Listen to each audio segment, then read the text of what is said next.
बिस्मिल्लाहिर्रहमानिर्रहीम अस्सलाम वालेकुम। आज इस कंट्री के बारे में हम बात करने लगे हैं, वो दुबई। जैसा कि आपको पता है, हमारी सीरीज चल रही है कि MBBS करने के बाद आप लोग किसी भी और कंट्री में कैसे ट्रैवल कर सकते हैं। मतलब जैसे कि गल्फ़ कंट्रीज़ हैं और जैसे यूरोपियन कंट्रीज़ हैं। फ़िलहाल हमारी गल्फ़ कंट्रीज़ की, मिडल ईस्ट की जो सीरीज चल रही है, हमने कुवैत के बारे में बात कर ली है। आज हम UAE के बारे में बात करेंगे।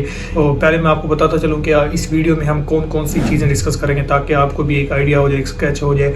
तो पता हमारी वीडियो जो होती है वो सिर्फ डॉक्टर्स के रिलेटेड नहीं होती, बल्कि मेडिकल के रिलेटेड जितने भी प्रोफेशन हैं उन सब के लिए होते हैं। चाहे वो BDS हो, MLT हो, लैब टेक्नीशियन हो, BDS हो, जितने भी हो उन सब के लिए होती है। तो ये हर वो दोस्त ये वीडियो पूरी देखे जिसका ताल्लुक इस फील्ड से और वो बाहर जाने के लिए ख्वाहिशमंद है।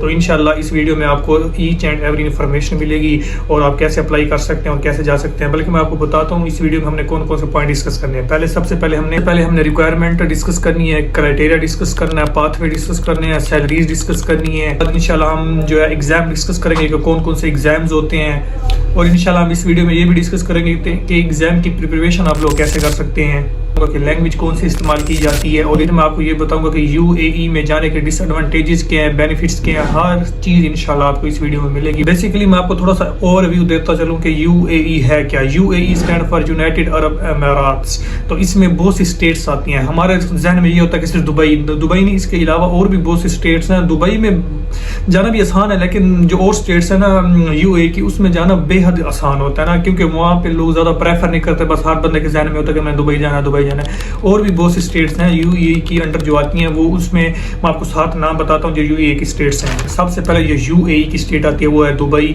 अबू धाबी, शारजा, फजेरा और तीन और भी हैं। उनके थोड़ा सा नाम आप देख लीजिएगा, थोड़ा सा मुश्किल टाइप थे, मैंने भी इग्नोर किया है। तो वो भी अच्छी स्टेट्स हैं, उसके बारे में मैं आपको बताता हूँ कि उनके लिए एग्जाम कौन से देने पड़ते हैं। तो सबसे पहले हम इंशाल्लाह बेनिफिट्स के बारे में बात करते हैं कि दुबई जाने के बेनिफिट्स हैं क्या। मतलब एज अ मेडिकल प्रोफेशनल आप दुबई जाते हैं तो आपको क्या क्या बेनिफिट्स मिलते हैं। पहली तो बात यह है कि आपको अच्छी सैलरी मिलती है, टैक्स फ्री कंट्री है, आपकी सैलरी पे कोई टैक्स नहीं लगता और आप इजीली वहाँ पे जा सकते हैं। आपको साल में एक दफ़ा ये टिकट दी जाती है, आपके बच्चों की तालीम वहाँ पे फ्री होती है और आपको वहाँ पे घर भी दिया जाता है फ्री में ना। तो ये इसके कुछ बेनिफिट्स थे। और अब इंशाल्लाह हम रिक्वायरमेंट्स के बारे में बात करते हैं कि रिक्वायरमेंट्स कौन कौन सी हैं कि आप दुबई में जा सकते हैं। फर्स्ट ऑफ ऑल पहले तो आपके पास MBBS की डिग्री होनी चाहिए, तो सबको पता है। उसके बाद आपके पास 1 साल का हाउस जॉब एक्सपीरियंस लाजमी होना चाहिए और उसके बाद आपके पास 2 साल का एक्सपीरियंस होना चाहिए एज अ GP। कि आप जिस कंट्री से भी हैं, चाहे इंडिया से हैं, पाकिस्तान से हैं, बांग्लादेश हैं, जिस कंट्री से भी हैं, आपने वहाँ पे 2 साल एज अ GP काम किया हो ताकि आपके पास 2 साल का एक्सपीरियंस हो। एक्सपीरियंस का जो सर्टिफिकेट होता है वो भी आपके पास लाजमी होना चाहिए। उसके बाद ही आप जाके अप्लाई कर सकते हैं, वरना आपके पास अप्लाई का ऑप्शन ही नहीं आता। 2 साल का एक्सपीरियंस मस्ट होना चाहिए MBBS के बाद। ये बात आपको समझ आ गई। उसके बाद दूसरे डॉक्यूमेंट्स मैं आपको बताऊं। जो दूसरे डॉक्यूमेंट्स हैं वो कॉमन है। जैसे आप दूसरे कंट्रीज के लिए अप्लाई करते हैं और आपको वो डॉक्यूमेंट चाहिए होते हैं, सेम लाइक दिस आपको वही डॉक्यूमेंट्स दुबई के लिए भी चाहिए होते हैं। जैसे कि पासपोर्ट हो गया, आपकी नादरा वेरिफिकेशन, दूसरे माइनर डॉक्यूमेंट जैसे PMC से होते हैं, PMDC जैसे पाकिस्तान की है तो वहाँ से आपको डॉक्यूमेंट्स लेने पड़ते हैं। वो मतलब नॉर्मल है, लेकिन 2 साल का एक्सपीरियंस जो मेन था वो आपको मैंने बता दिया। आगे हम चलते हैं, रिक्वायरमेंट्स होगी, बेनिफिट्स होगी। वैसे तो ये टॉपिक बनाना बहुत लंबा हो जाएगा ना, 1.5-2 घंटे की वीडियो बन जाएगी, लेकिन मैं आपको बेसिक जो मोटी बातें वो बता रहा हूँ और बाकी आप मजीद अपनी रिसर्च करेंगे तो आपको पता चल जाएगा। जैसे मैंने आपको बताया कि 2 साल का एक्सपीरियंस चाहिए, लेकिन कुछ ऐसी भी चीज़ें हैं जिसके लिए ये 2 साल का भी एक्सपीरियंस नहीं चाहिए। अगर आपने USMLE स्टेप 2 क्लियर किया हुआ तो आपके लिए कोई एक्सपीरियंस नहीं है कि मतलब आपको एक्सपीरियंस देने की जरूरत। अगर आपने प्लैप क्लियर किया हुआ, अगर आपने AMC क्लियर किया हुआ जो ऑस्ट्रेलिया का टेस्ट, अगर आपने कनेडियन टेस्ट पास किया हुआ है तो फिर भी आपको 2 साल का एक्सपीरियंस नहीं चाहिए होता। ये इंपॉर्टेंट बात है, ये लिख लीजिएगा क्योंकि आपको ये बात और कोई नहीं बताएगा। अब हम अपने तीसरे पॉइंट की तरफ चलते हैं कि हम एग्जाम कौन कौन से होते हैं जो UAE के लिए देने पड़ते हैं।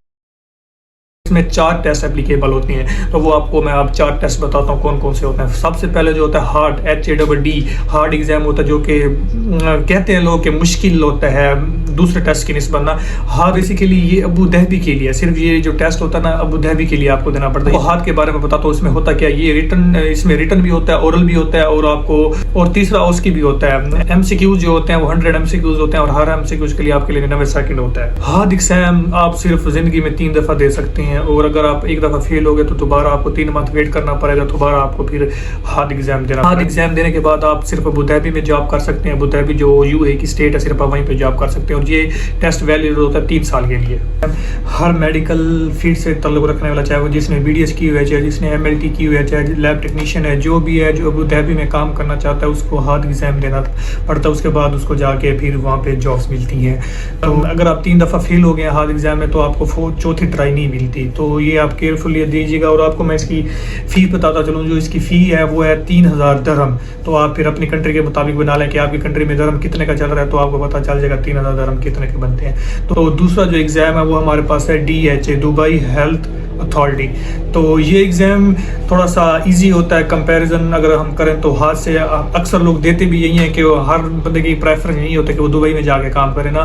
तो इस एग्ज़ाम को जो पैटर्न है सेम है, पहले मैं आपको बिहार में भी बता चुका हूँ, उसमें उसकी होती है, यहाँ में उसकी नहीं होती। यहाँ पे आपको रिटर्न देना पड़ता है और वैवा देना पड़ता है। वैवा भी बिल्कुल शॉर्ट होता है, 15 से 20 मिनट का होता है। और जो रिटर्न से बता देंगे MCQs होते हैं जो कंप्यूटर बेस्ड होते हैं, वो आपके पास 150 MCQs होता है। और DHA एग्ज़ाम देने के बाद आप सिर्फ दुबई में काम कर सकते हैं और ये 5 साल के लिए वैलिड होता है। 5 साल के बाद आपको फिर ये रिन्यू करवाना पड़ता है। जो इसकी फीस है वो है 3020 दरहम, तो बना लीजिएगा जितने बनते हैं। और तीसरा एग्जाम है वो है DHCC, Dubai health care city.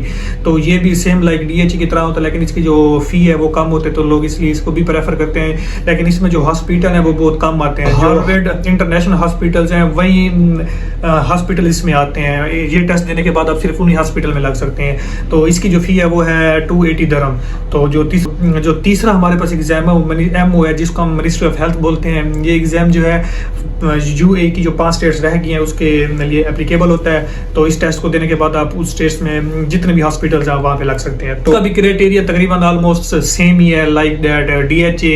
तो इसकी फीस थोड़ी सी कम है, इसकी फीस जो है वो 100 दरहम है। कॉमन पॉइंट्स मैं आपको बता दूं, जो 4 टेस्ट हमने अभी डिस्कस किए हैं उनके कॉमन पॉइंट, ये जो टेस्ट है आप अपनी कंट्री में दे सकते हैं। ये टेस्ट जो 4 आपको मैं बता चुका हूँ अभी, ये टेस्ट ऑनलाइन होते हैं। जो MCQs मैंने आपको बताया वो ऑनलाइन देने पड़ते हैं और वैवा भी आपको ऑनलाइन देना पड़ता है। तो 5वां पॉइंट जो हमारे पास है वो है एग्जाम प्रिपरेशन। तो लोगों का ये क्वेश्चन होता है कि सर हम एग्जाम की तैयारी कहाँ से करें। तो एग्जाम की तैयारी करने के लिए आपको ज़्यादा कोई हैवी बुक्स नहीं पढ़नी पड़ती। आपके पास जो बेसिक नॉलेज है वो होता है और आपके पास जो US में लिखी किताब है जैसे फर्स्ट एड होगी, जो और बुक्स हैं US में लिखी रिलेटेड, आप वो पढ़ते हैं तो आपका ये एग्जाम क्लियर हो जाता है, क्योंकि इनका पैटर्न सेम लाइक US में लिखी तरह होता है। तो एक और चीज़ है जो मैं आपको बताना चाहता हूँ, यहाँ पे प्रोमेट्रिक MCQ की पेड सब्सक्रिप्शन लेनी पड़ती है, तब जाके आप जाके इसके ऊपर MCQ सोल्व कर सकते हैं। तो ये पूछते हैं कि सर हम कैसे हमें पता चल सकता है कि हम कैपेबल हैं या नहीं है। तो इसके लिए मैं आपको डिस्क्रिप्शन में मैं लिंक दे रहा हूं, तो आपको इजीली पता चल जाएगा कि आप एप्लीकेबल हैं या नहीं है। तो ये तो आप लिंक्डइन पे जाके ना जो स्पेसिफिक हॉस्पिटल है तो उसको सर्च करें, तो वहाँ पे आपको जॉब्स मिल जाती हैं। लिंक्डइन एक ऐसा प्लेटफॉर्म जहाँ पे आपको जॉब्स इजीली मिल सकते हैं, क्योंकि जिस इंडस्ट्री को या जिस हॉस्पिटल को जॉब चाहिए होता है वो पहले जाके लिंक्डइन के ऊपर वो अपनी जॉब की वैकेंसी जो होती है वहाँ पे वो शो करवाते हैं। तो अब हम 7वें पॉइंट की तरफ आते हैं अपने। तो 7वां पॉइंट हमारा ये है कि लोग बहुत ज़्यादा पूछें कि सैलरीज कितनी होती है। सैलरीज इसकी इनकी अच्छी होती हैं। यूरोप में तो आपको पता है वो ज़्यादा सैलरीज देते हैं, लेकिन ये भी अच्छी सैलरीज देते हैं। यूरोप में बहुत ज़्यादा टैक्स आप लोगों के लग जाता है, यहाँ पे आपको टैक्स नहीं पे करने पड़ता। जितने भी मिडिल ईस्ट कंट्री हैं वो टैक्स फ्री हैं, जैसे आपको मैं पहले भी अपनी कुवैत वाली वीडियो में बता चुका। अगर आपने वो वीडियो नहीं देखी तो उसका लिंक आपके ऊपर आ रहा होगा, तो वो वीडियो आप जाकर लाजमी देखें। तो उसमें मैंने आपको each and everything about Kuwait के बारे में बताया, डिस्क्रिप्शन में भी उसका लिंक मिल जाएगा। स्टेट्स वाइज भी सैलरीज थोड़ी बहुत फर्क आ जाता है, 200 से 500 दरम तक फर्क आता है। और की अर्ली एजुकेशन यहाँ से आपने गेन की है, अगर आप UK या USA से आपने अर्ली एजुकेशन की हुई तो उससे भी मतलब ज़्यादा फर्क नहीं आता, लेकिन 200 से 500 दिरहम वो कह रहे थे फर्क आ जाता है। तो ये सैलरीज थी। तो मैं आपको जर्नल बताता चलूँ कि सैलरीज होती कितनी है। अगर आपने MBBS की हुई है, फ्रेश ग्रेजुएट हैं और 2 साल का आपके पास एक्सपीरियंस है, तो आपकी जो सैलरी होगी वो होगी 22,000 दिरहम। तो बना लीजिएगा जितने बनते हैं। और जो अगर आपने MRCP की हुई है तो उसकी होती है 50,000 दिरहम और कंसल्टेंट की होती है 70 to 80 दिरहम। तो ये पॉइंट की तरफ चलते हैं जो क्या है डिसएडवांटेजेस क्या हैं। तो पहला डिसएडवांटेज ये है कि आपको जितने भी मिडिल ईस्ट कंट्री हैं वो आपको रेजिडेंसी नहीं देते। अगर कॉन्ट्रैक्ट होते हैं 2 साल के 5 साल के, कॉन्ट्रैक्ट खत्म तो आप जॉबलेस, तो आपको फिर दोबारा टेस्ट देना पड़ता है। पहले तो वो आपको ही एडजस्ट कर लेते हैं क्योंकि आपके पास उनका एक्सपीरियंस होता है, वो भी आपको देख रहे होते हैं तो आप हो जाते हैं। लेकिन कॉन्ट्रैक्ट इनका होता है 2 साल से 5 साल तक। दूसरा ये पेंशन आपको मिलती नहीं है क्योंकि ये प्राइवेट हॉस्पिटल में आपकी जॉब्स लगती है, ज़्यादातर गवर्नमेंट में भी लगती है लेकिन ज़्यादातर प्राइवेट्स में लगती है। नवा पॉइंट आपको बताता चलो लैंग्वेज का। लैंग्वेज अगर आपको इंग्लिश आती है तो जो दुबई के यूएई की स्टेट्स हैं वो तकरीबन इंग्लिश समझती हैं। 70 to 80% पॉपुलेशन उनकी इंग्लिश समझते हैं, तो आपको ज़्यादा कोई लैंग्वेज नहीं सीखनी चाहिए। वैसा तो आपको पता है अरबी चलती है वहाँ पे, अगर आपको अरबी का एनी हाउ है तो वो वेल एंड गुड, अगर अब नहीं है तो आप इंग्लिश से अपना काम चला सकते हैं। तो थोड़ी बहुत आपको जनरल इन्फॉर्मेशन देता चलो यूएई के बारे में। यूएई में जो पाकिस्तानी है वो 12.6% पाकिस्तानी वहाँ पे रहते हैं, और 76 जो % है वो मुस्लिम है, और बाकी जो है वो मुख्तलिफ मज़ाहिब से उनका ताल्लुक है।